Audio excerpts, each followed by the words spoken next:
हम अक्सर रुकावटों से घबरा जाते हैं, परेशान हो जाते हैं। आचार्य जी, कोई भी काम करता हूँ रुकावट आ जाती है, क्या करूँ?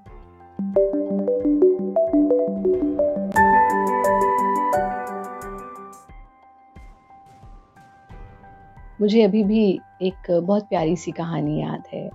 एक राजा था और राजा ने क्या किया कि राजा ने अपने राज्य में एक मार्ग पर एक बहुत बड़ा पत्थर रख दिया।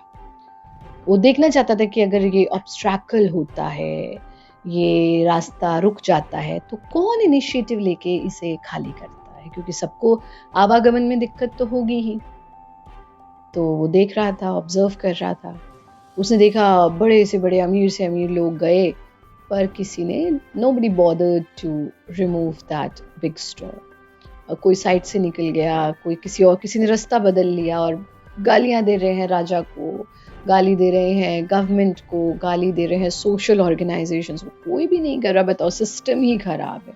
बताओ, किसी ने इनिशिएटिव नहीं लिया। Nobody wants to do anything. और किंग को देखो, किंग देखता भी नहीं है कि ऐसा हो रहा है, ऐसा हो रहा है। ये सब चलता है।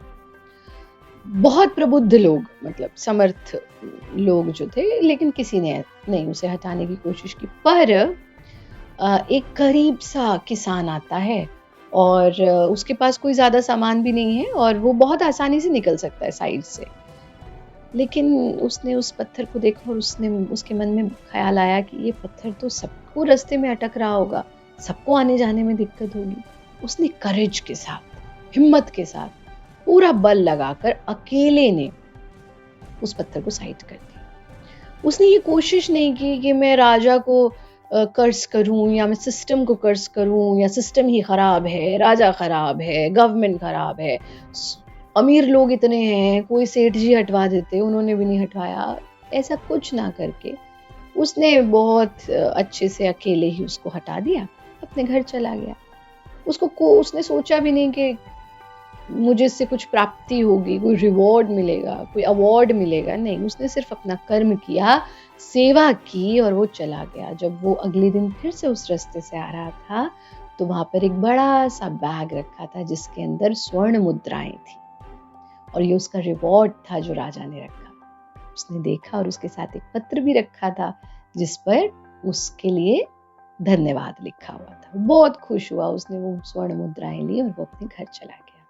जीवन में हम सब के रास्तों में ऐसी ही कुछ रुकावटें आती हैं।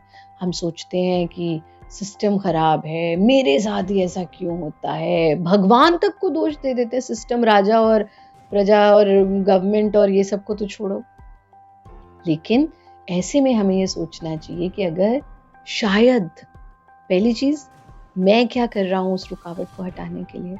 दूसरी चीज कि जब मैं करेज के साथ, instead of looking at others, instead of expecting from others, मैं कोशिश करूं उस रुकावट को हटाने की, मैं कोशिश करूं अपनी नहीं दूसरों की भी मदद करने की, तो फिर हमें बहुत सुंदर रिवॉर्ड भी मिलता है। ज़रूरी नहीं है स्वर्ण मुद्राएं ही मिले या इन टर्म्स ऑफ मनी ही हमें रिवॉर्ड मिले। कुछ भी रिवॉर्ड हो सकता है।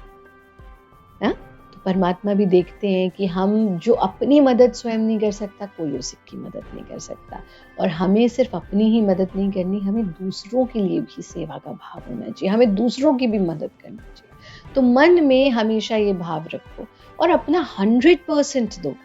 और अगर तब भी, भाई अगर वो पत्थर को हिलाने की कोशिश करता, उससे नहीं हिलता, 100% कोशिश करता, चला जाता घर, तब भी राजा उसे रिवॉर्ड देता क्योंकि उसने प्रयास तो किया। ऐसे ही अगर आप 100% एफर्ट करते हैं, 100%, वैसे तो ऐसा हो ही नहीं सकता कि आप 100% एफर्ट करें और आपको आपकी मर्जी का रिजल्ट ना मिले, लेकिन अगर आप 100% एफर्ट करते हो तब भी आपकी मर्जी का रिजल्ट नहीं मिलता, तो फिर सोच लेना चाहिए, क्या सोचना चाहिए? तेरी चाही में प्रभु है मेरा कल्याण, मेरा कल्याण प्रभु तेरी चाही में। मैं तो मूर्ख नादान, मैं हो सकता है बहुत छोटा सोच रहा हूँ और परमात्मा का प्लान मेरे लिए बहुत बड़ा। इस पर हम फिर किसी दिन बात करेंगे ईश्वर प्रणिधान क्या है, ईश्वर प्रणिधान कैसे कार्य करता है, हमारे जीवन की रुकावटों का निवारण कैसे हो, और रुकावट का निवारण नहीं हो रहा है, परेशानियों का निवारण नहीं हो रहा है, तो क्यों नहीं हो रहा है।